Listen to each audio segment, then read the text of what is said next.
about 5:30 this evening, right at this location, 46th Street, east of 3rd Avenue.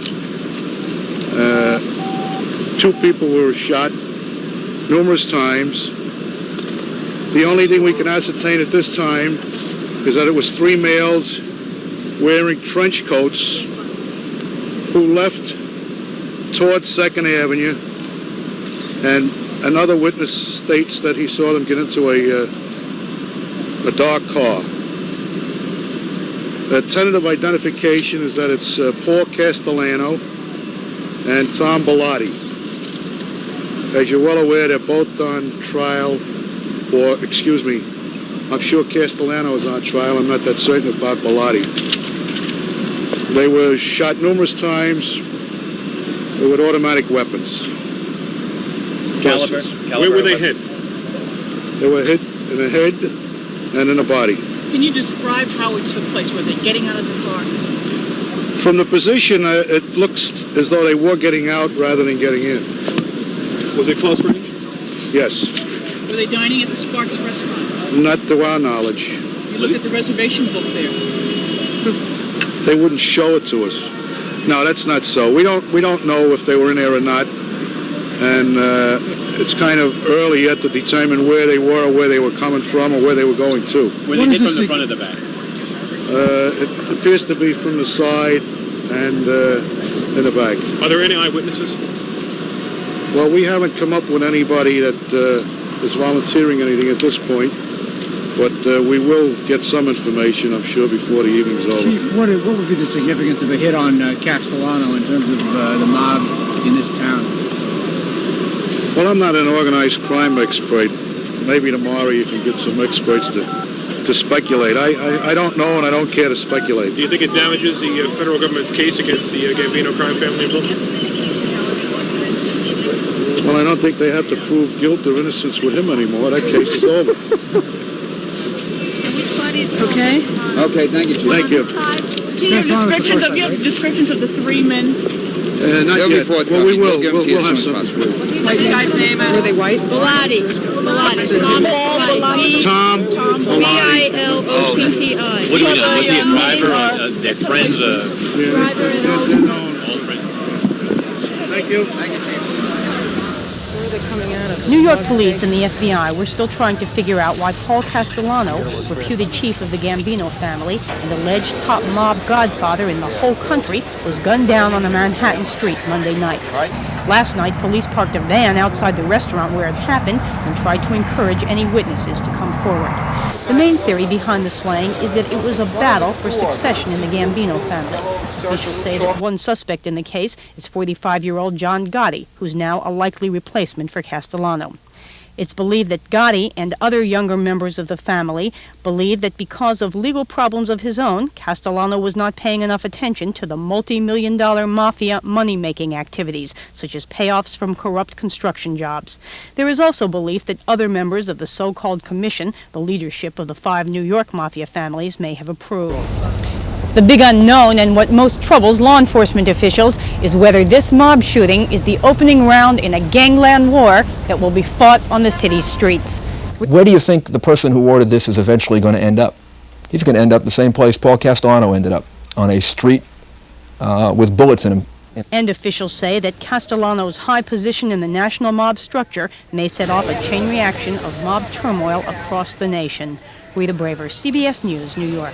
Over an empire of dirty money and power built on drugs, flesh peddling, violence, and intimidation. Rita Braver reports.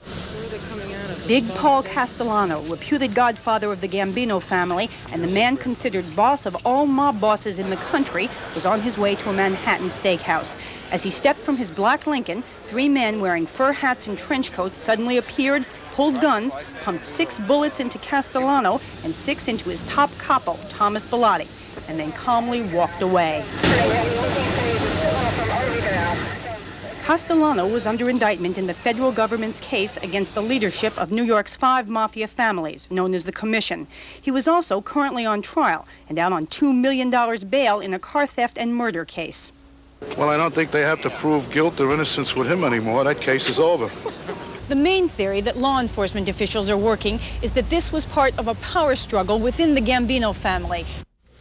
No decision has been made on whether Edwards will be retried. Federal agents and New York police kept a close watch as hundreds of mourners paid last respects to Paul Castellano last night. The reputed boss of New York crime families was gunned down on Monday. He's being buried privately today. Authorities are still looking for the motive behind his murder. Quiet neighborhood of Brooklyn. One man was killed. He was 58-year-old Frank DeChico, described as a lieutenant to John Gotti, and the reputed head of the Gambino organized crime family. Another man was critically injured. Police have no suspects. When Ferdinand Marcos... Even in New York City, the name John Gotti was virtually unknown until December 16th last year. That night, Paul Castellano, the reputed head of the Gambino crime family, was gunned down outside Sparks Steakhouse. FBI agents have since testified that they believe the man behind the killings and the man who has taken Castellano's place is John Gotti.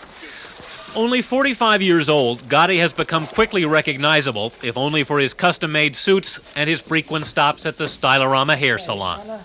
He's got very good taste. He likes his hair extremely perfect. He's such a gentleman that, you know, you can't believe it. But a federal indictment charges that from a base of operations called the Bergen Hunt and Fish Club, Gotti headed a crew of mobsters who engaged in racketeering, extortion, robbery, and murder. I don't think there's a place in America where we can get a fair trial. Gotti's attorneys say the case has been prejudiced by stories which even in Gotti's own neighborhood have become local legend. In 1980, Gotti's 12-year-old son was killed when he ran out in front of a neighbor's car. Within weeks, the neighbor disappeared. He has never been found, and detectives say they don't expect to solve the case. Earlier this year, Romuald Pisek, a refrigeration mechanic, accused Gotti and an associate of beating and robbing him in a dispute over a double-parked car. But when the case went to court, Pisek suddenly decided not to testify. If I did go stand there and say that this is Mr. Gotti and this is Mr. Coletta, they assaulted me and robbed me, I'm not sure. Gotti's bail has since been revoked. The judge feared he might harass jurors, whose names will also be kept secret. Last week, the government revealed it had taped conversations between Gotti and a Mafia informer. Gotti's lawyers called it idle conversation, but investigators believe the tapes will make the man they call the new Godfather past history. Anthony Mason, CBS News, New York. Have a seat, please. Mr. Martin.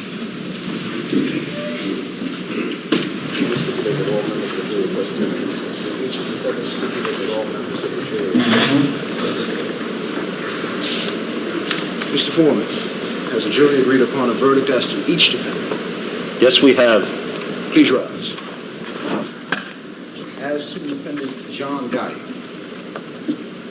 As to the defendant John Gotti, do you find the defendant guilty or not guilty of the first count of the indictment, charging him with the crime of conspiracy in the 4th degree? We find him not guilty.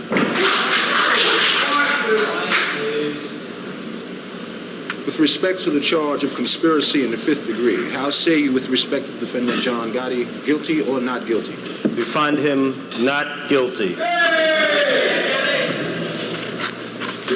If you folks say anything else, you will not leave the building for the next 30 days.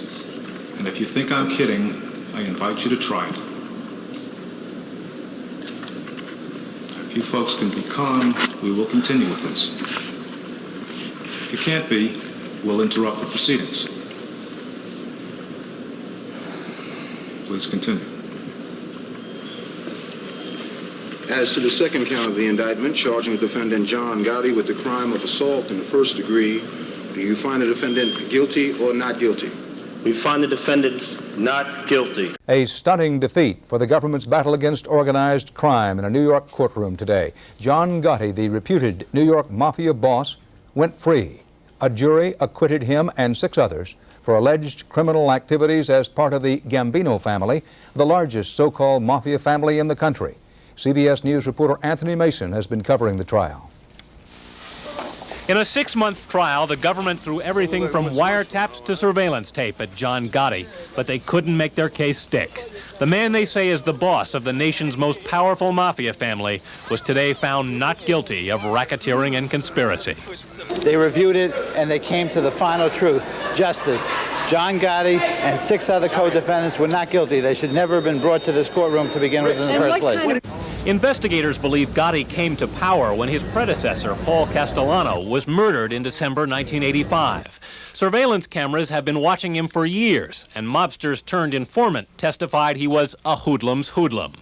When the verdict was read today, gasps were heard in the courtroom. Gotti smiled, then glared over at the prosecutors and shouted, "Shame on them."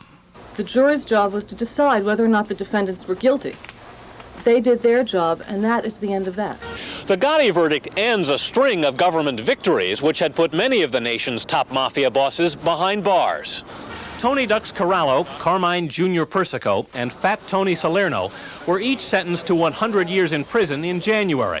FBI agents believe Gotti planned Paul Castellano's murder, and prosecutors are expected to try to make another case against him. The jury has spoken. We'll move on to the next case. Mr. Maloney, equal vigor. But Gotti, imprisoned during the trial, is tonight a free man, thanks to a jury whose names were never revealed for their own protection. Said one defense lawyer, the government's case was a magic show, and today it went up in smoke. Anthony Mason, CBS News, New York. An alleged mafia leader is a free man this morning. On Friday, a federal judge found alleged mafia chief John Gotti innocent of racketeering and conspiracy charges, and he walked out a free man. The government is still watching him, though, and he knows it, which may make the taste of victory a bit sour. Barbara Nevins of WCBS TV reports. As the first reputed mob boss to beat a major federal racketeering indictment, John Gotti now has to contend with the notoriety of acquittal. For Gotti and his family, it has been a weekend of catered platters and quiet celebration. Very good, very happy. Neighbors are treating Gotti like a much-maligned government hostage. They are tying yellow ribbons on trees outside of his home and the social club from which he is said to run the nation's most powerful crime family. If there is a sense of victory in Gotti's world, it is bittersweet. John Gotti and his family are aware that the feds are still after him. Do you think the feds are going to try to nail your brother again? Without a doubt. Prosecutors have made it plain. John Gotti remains a target. This office intends to prosecute every organized crime target that we have evidence on. Last June, the entire hierarchy of the Gambino crime family, minus Gotti, was indicted on federal racketeering charges. This April, Gotti could find himself in the courtroom with the others. In addition, FBI agents say Gotti ordered the 1985 killing of his boss, Paul Castellano, and prosecutors trying to build a case are combining evidence from the murder with information from tapes secretly recorded in Gotti's social club. In the meantime, the FBI says John Gotti is a power to be reckoned with. In New York, Barbara Nevins for CBS News. While the Teamsters were taken to court today, authorities also moved in on organized crime in another way. CBS News law correspondent Rita Braver reports. The FBI and New Jersey State Police today arrested 22 alleged members and associates of the Genovese mob family, considered one of the country's most powerful mafia groups. The government says the case shows a unified and dangerous crime organization.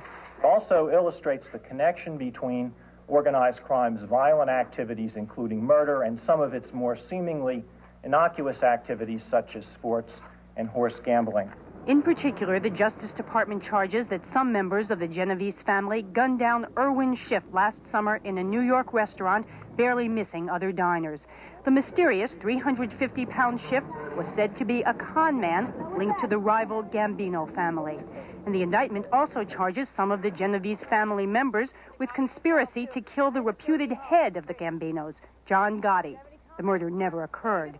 Those arrested today were herded into a local armory under tight security and, in an unusual move, arraigned there.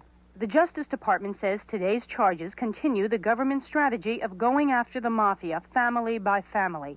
Similar cases have been brought all through the Northeast, as well as in other cities across the nation. Those arrested today are allegedly part of the New Jersey branch of the Genovese crime syndicate. What we're saying is we've taken that group down, and what occurs hereafter will determine whether or not it's been crippled or not. In fact, the Justice Department is applying that logic not only to this case, but also to the alleged Mafia infiltration of the Teamsters. Justice Department officials say the only way to control the mob is to keep pounding away at it day after day. Rita Braver, CBS News, Washington.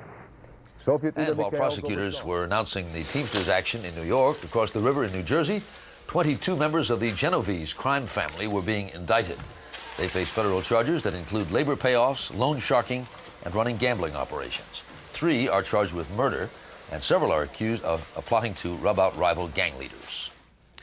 The former head of Singer James CIA Brown says if he could do it over, he just wouldn't do it. He made the statement to a judge yesterday during a court appearance in Georgia. Brown pleaded guilty to leading police on a 2-state car chase. He's already serving 6 years in a South Carolina prison for the same offense. The Georgia judge gave him another 6 years to run concurrently. Now some people making news this morning. John Gotti, who's said to be the most powerful organized crime boss in the country, is in a New York City jail this morning. Gotti was refused bail after he was arrested on charges of trying to have a construction union leader killed. And Jessica Hahn has reportedly told the New York State investigator that she had an expensive drug habit at the time she was collecting thousands of dollars in hush money from Jim Baker and his PTL ministry. After receiving $12,000, Hahn reportedly spent $7,000 of it on cocaine. Critics, however, is whether a recent Justice Department reorganization will lessen the government's ability to go after other mafia godfathers. Richard Schlesinger has our report on that. When John Gotti walks into court for his 3rd trial in less than 5 years, the smile on his face is a slap in the face to prosecutors. The government says the man who gives money to the homeless is the most powerful crime boss in America. He's going to give you some money, Pete. All right, Pete, get some money. The head of the Gambino crime family, a real-life godfather. But despite 2 attempts, they have been unable to convince a jury. Right now, the state is trying to end the myth, to end the mystique, as it were, that Gotti is invincible. Gotti is accused of ordering... Spell the last name. First defendant is G-O-T-T-I, first name John. Second defendant is G-U-E-R-R-I-E-R-I, first name Anthony. Item number 358 of 1989. Charge. Arraign him, please. Wait for the other defendant. Good afternoon. Bruce Elmer, C-U-T-L-E-R from Mr. Gotti. John L. Pollock and Charles Weintraub, Hoffman Pollock, and defendant Anthony Guerrero. From the Legal Assistant System, Michael Cherkasky.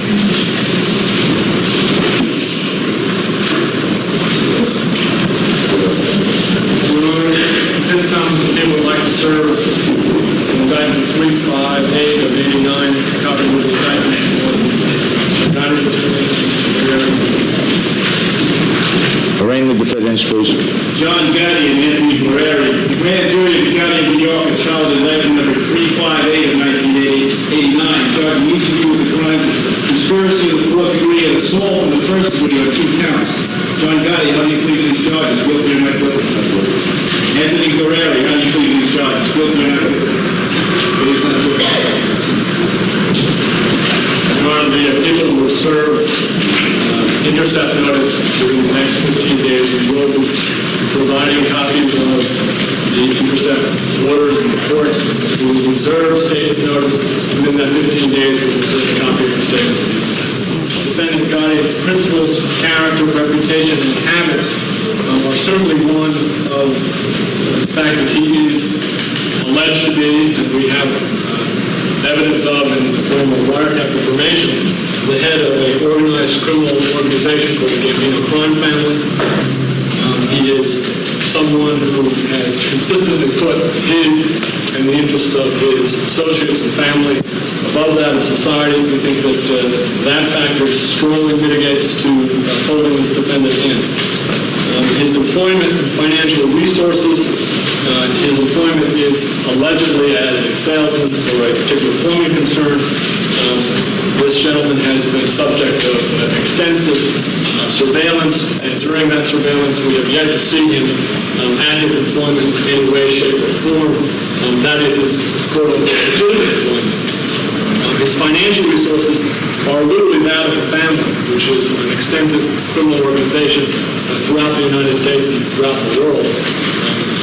I don't mean to overstate it, but it is very difficult to get a handle on what his financial resources are and the honor of that to ensure his return.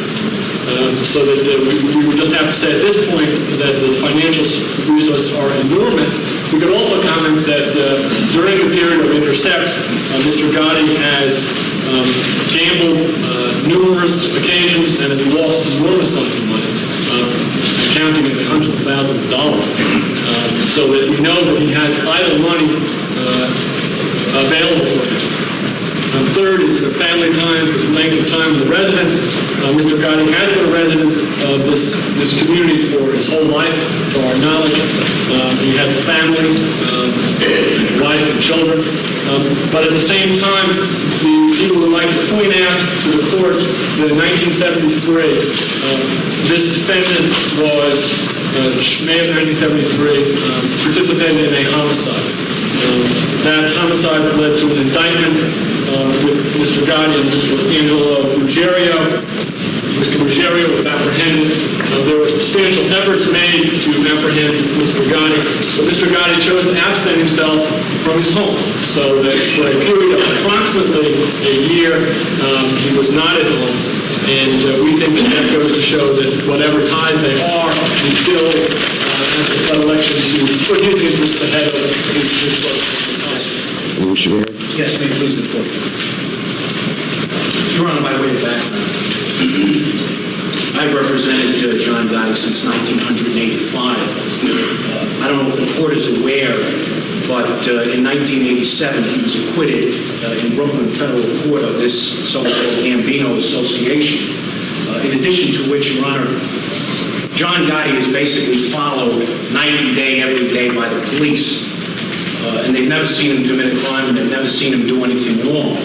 I was a little surprised last night, Judge, when they picked him up at around 5 o'clock on Broadway with about 50 or 70 agents and policemen, because had they called me up, Your Honor, rather than go to Judge Williams last night, I could have seen you this morning with John. I tried 3 cases with him. I tried 1 in front of Judge Duffy. I tried 2 in front of Judge Nickerson. He gets to court before the building opens.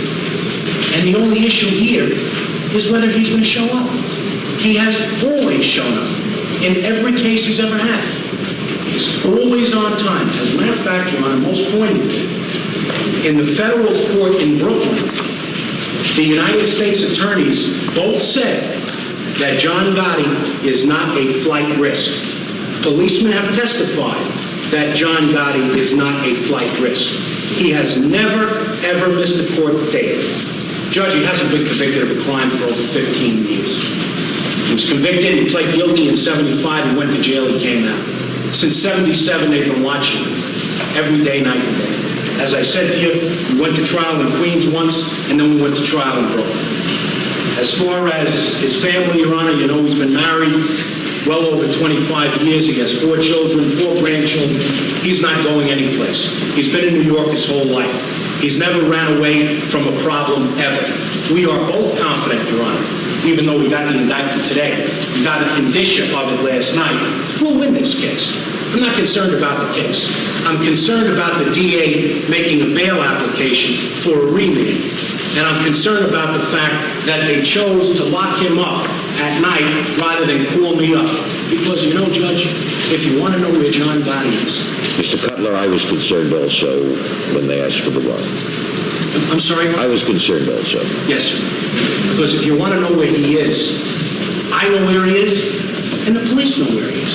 Because they follow him day and night. So there's no problem with flight, Your Honor. I was asking you, not in any way disingenuous, Judge, to release him. Because had they not arrested him last night, we would have been here together at 9 o'clock in the morning. I think the case is weak. There's not the slightest indicia of evidence that John will ever flee. You're expressing your opinion that it's weak. Yes, sir. The district attorney says, in his opinion, it is strong. Thank you. I want you to know, and also, Your Honor, one other thing. Last night, after we went through the speech, Judge Williams felt constrained to keep him overnight.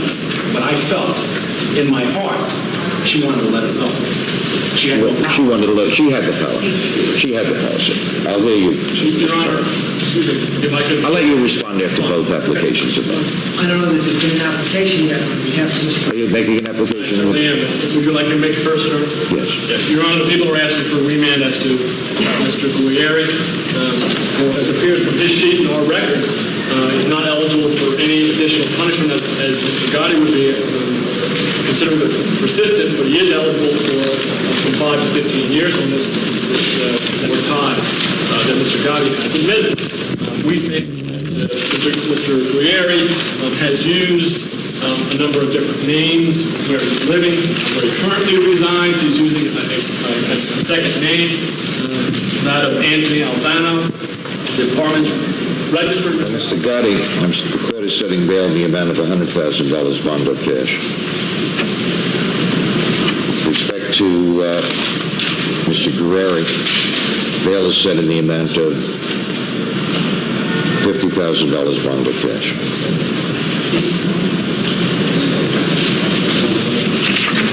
Thank you. You're welcome. Hold it. This case is assigned to Judge Atlas, Part 39. The matter is being sent to Judge Atlas because he has a related matter. Yes. We need a date from you. Yes. On Monday, please. Yeah.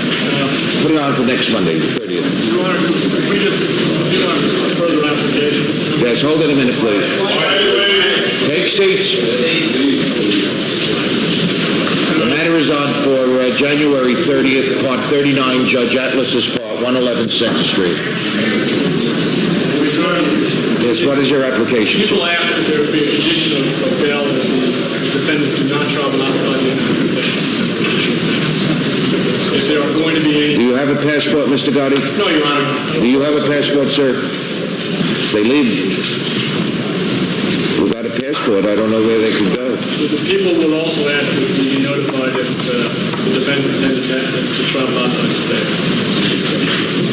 I'll restrict them to the continental limits of the United States. If they are going to be leaving the state of New York, however, I would advise,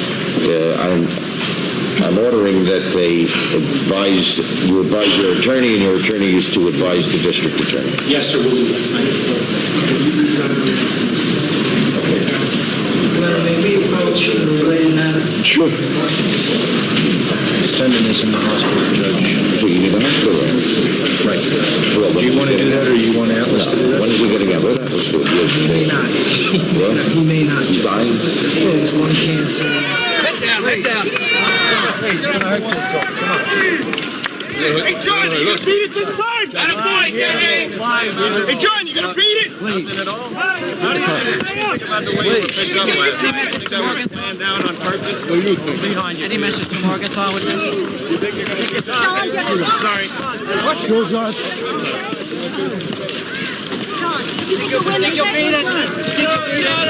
Bruce here. Did he say anything? Bruce, did he say anything? In New York City this morning, the man police call the country's most powerful crime boss faces the possibility of life in prison for allegedly ordering the shooting of a union official. Barbara Nevins of WCBS TV reports. John Gotti looked pale after a night in a Rikers Island cell. Smartly dressed in a sport coat and turtleneck, he didn't hesitate to respond to charges of assault and conspiracy. John Gotti, how do you plead to these charges? Guilty or not guilty? Police arrested Gotti in Little Italy as he left the Ravenite Social Club. Hundreds of hours of secret recordings made in Gotti's Ozone Park headquarters reveal investigators say that he and two others ordered the 1986 shooting of Carpenters Union business agent John O'Connor. Gotti on the tapes was overheard to say O'Connor must be bust or busted up. Ronald Goldstock, chief of the State Organized Crime Task Force, had the club bugged. John Gotti, alleged in the indictment to be the boss of the Gambino family, is now under indictment, ironically, for an act, it's alleged, that was designed to consolidate his power as the head of a family racked by assassination and dissension. The reason for the shooting was straightforward. O'Connor allegedly ordered his boys to smash up the construction site of what is now Bankers and Brokers Restaurant in Battery Park City. The restaurant, owned by a reputed Gambino associate, wasn't using union labor. The vandalism was retribution. But John Gotti, as the new boss of the Gambino crime family, had to have the last say, according to prosecutors. And members of the Westies crime gang were allegedly hired as the shooters. O'Connor is under indictment for ordering the damage. Prosecutors are aware of Gotti's celebrity, his folk hero status. His financial resources are literally that of the family, which is an extensive criminal organization throughout the United States and throughout the world. As prosecutors asked for Gotti to be held without bail, Gotti stood silently. His attorney said Gotti won't run. He's not going anyplace. He's been in New York his whole life. He's never ran away from a problem, ever. Gotti was released on $100,000 bail. I'm Barbara Nevins for CBS News, New York.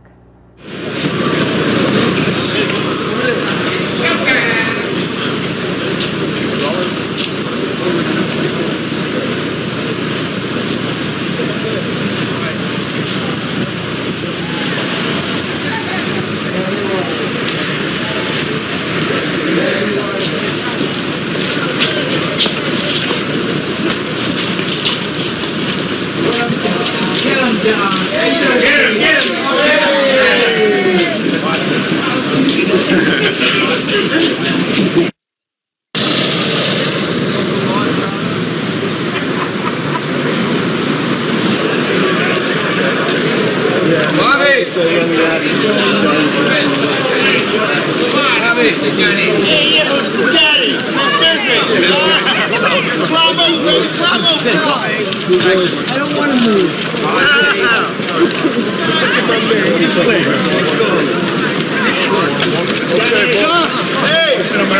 Get off that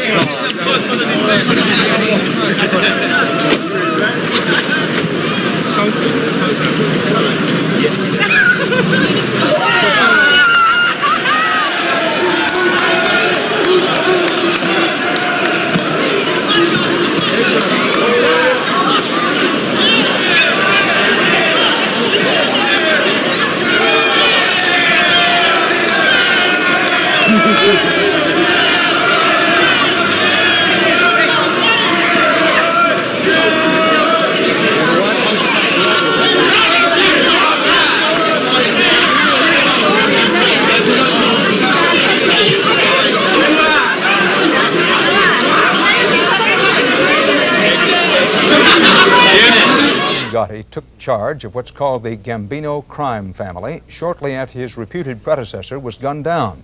The government also said Gotti ordered an assault on a union official, and it took him to court to prove that charge. A jury brought in its verdict today on the man called the Dapper Don. Harold Dow has our report. How say you with respect to defendant John Gotti, guilty or not guilty? We find him not guilty. He was found not guilty on all counts of conspiracy and assault. For weeks, prosecutors portrayed him as the Godfather, the man who ordered the failed hit on New York union boss John O'Connor. The government claimed tapes secretly recorded at Gotti's headquarters proved it. In the end, the jurors said the government didn't prove its case. There was nothing to connect up Mr. Gotti from what happened. Zilch. I'm not saying he didn't do it. I simply had my doubts. The government thinks you just say Mafia and you sit down on your backside and that's enough. It's not enough in America to say Mafia and sit down. 3 times the government tried to convict Gotti in the past 5 years. 3 times it failed.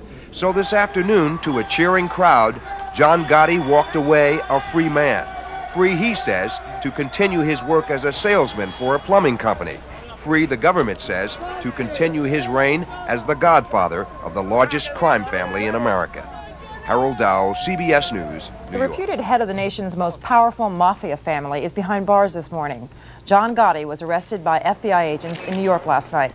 The New York Times reports that Gotti will be charged with ordering the murder of Paul Castellano, the man he allegedly succeeded in 1986. Gotti is called the Teflon Don because of the government's repeated failures to win a case against him. Jury selection began here in New York today for the trial of the man reputed to be the nation's #1 mobster. As Giselle Fernandez reports, it's the government's latest attempt to get a guilty verdict against John Gotti and make it stick. It was February 1990. New York's Little Italy shot up the sky. John Gotti faced down the government and beat the rap again. We're all happy. We're all happy. We got a good decision. The whole city should be happy. Gotti's acquittal, his third court victory in 4 years, fueled his legendary status as Teflon Don. To some, he's a modern-day Al Capone. The reason why he's a folk hero is because he beat the first case. He is handsome. He does wear $2,000 suits. He is well-groomed. Every hair is always in place. He's quick with one-liners. It's Gotti's air of invincibility that's even served him well in the courtroom. Despite charges he rigged past trials, jurors seemed more charmed by him than frightened. You see him there in courtroom. He's well-dressed. He's clean-shaven. He looks good. I mean, they tell you about all the things he's doing. He doesn't look like a thug. He doesn't look like a criminal. But now those who observe the mob say Gotti's winning streak is about to screech to a halt. For the government, this is a must-win case. They've said it before, but this time the feds say they've really got the goods to lock the reputed godfather away for life. You tell this punk I meet John Gotti tonight, you'll sever your head off. You're over. These surveillance tapes, say prosecutors, will prove Gotti is a ruthless crime boss of the Gambino family, responsible for the murder of, among others, his predecessor, Paul Castellano, shot dead outside a New York steakhouse.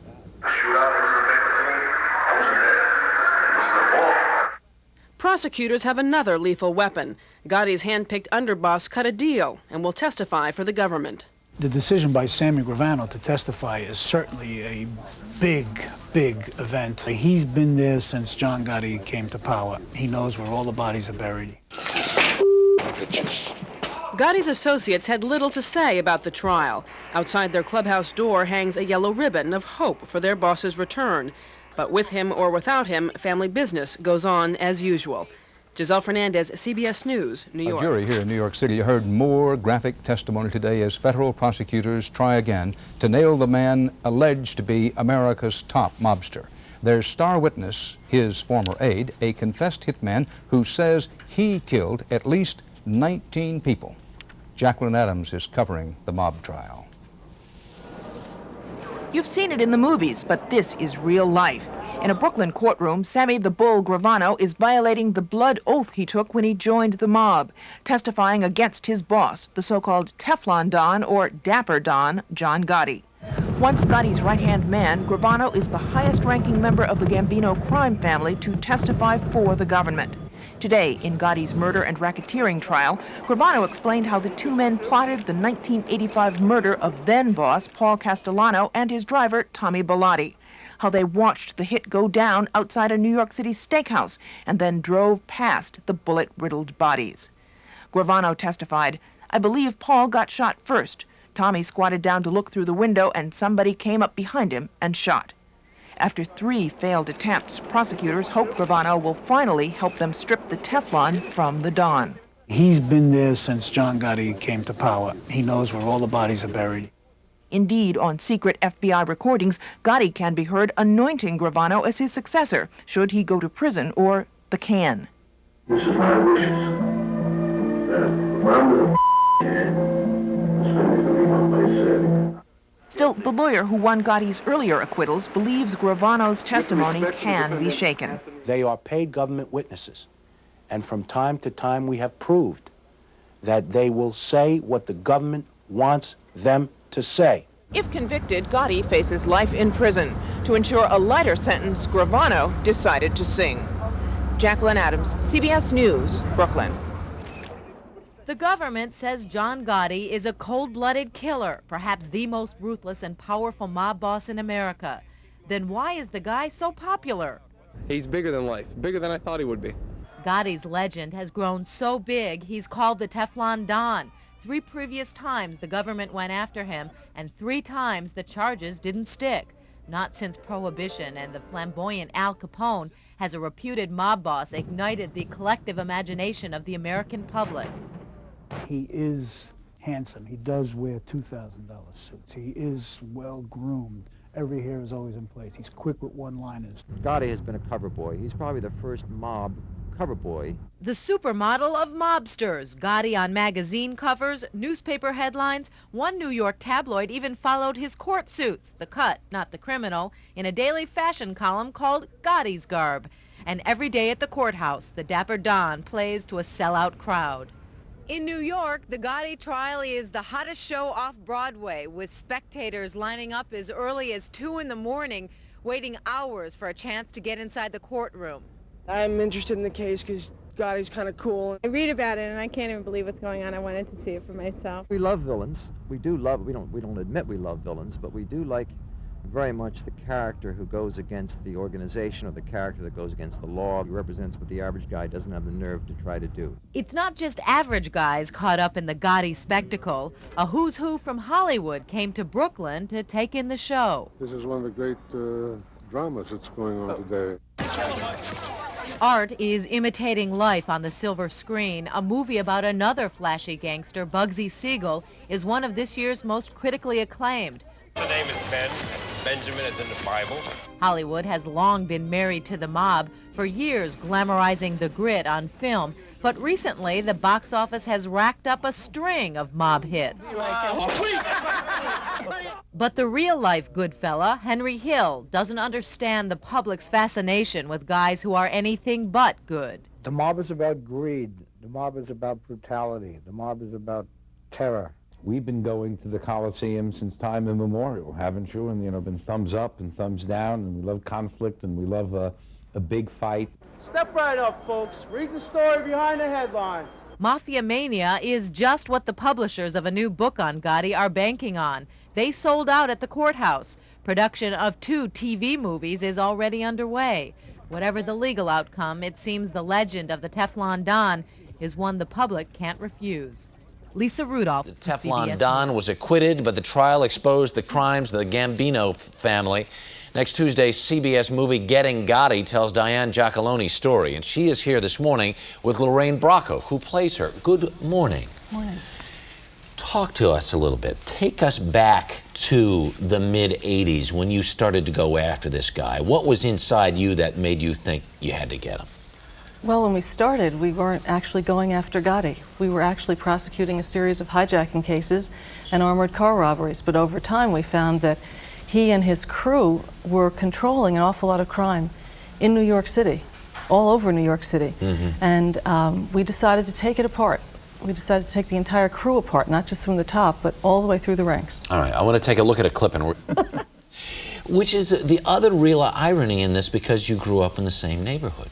I did. I grew up in Queens, out in Richmond Hill, Ozone Park, and saw the kinds of seductions that went on, the corruption of young people that went on. And the social club, the so-called social club, is right next to... It's close to a school I went to. It's next to the church that we went to. Now, how is it for you, Lorraine, to play not only somebody real, but someone that you end up talking with on a regular basis about how real this story is? What difficulties did it present to you? Oh, it wasn't difficult. It was really kind of nice to be able to have Diane and go back to her and say, well, what happened then and what happened here and things like that. Yeah.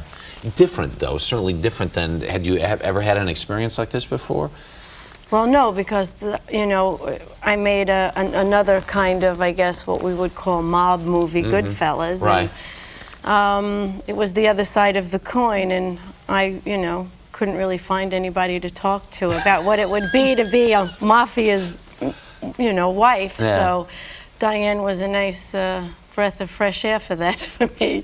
Interesting, looking at that scene from in the little diner there, the notion that, because you look at a Goodfellas, which in some ways depicts a dark underside of what that life was like, but the Teflon Don, this guy would come on the news in his spectacular suits and with Bruce Cutler, and he almost became like a folk hero.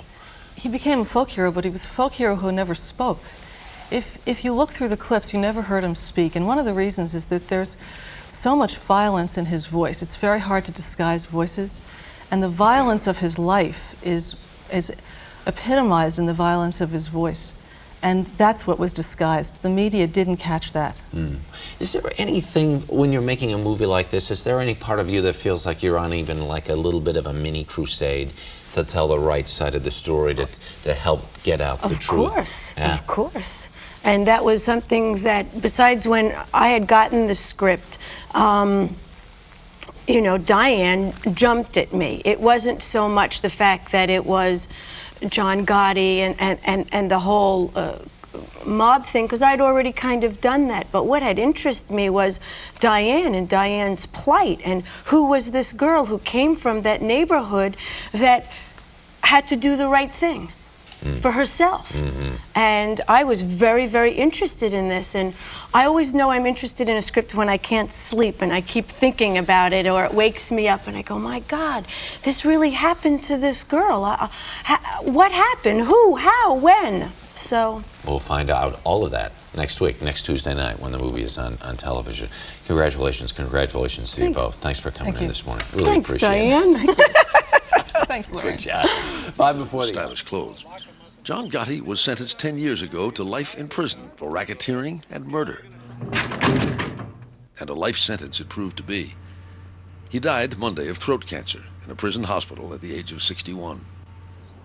The Catholic Church refused a funeral mass for John Gotti, but that was just about the only honor the deceased Don was denied.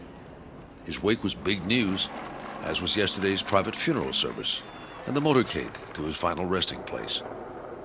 Many humble people who lived quiet and productive and law-abiding lives died this past week across America. Not one of them received as much attention or as many flowers as John Gotti.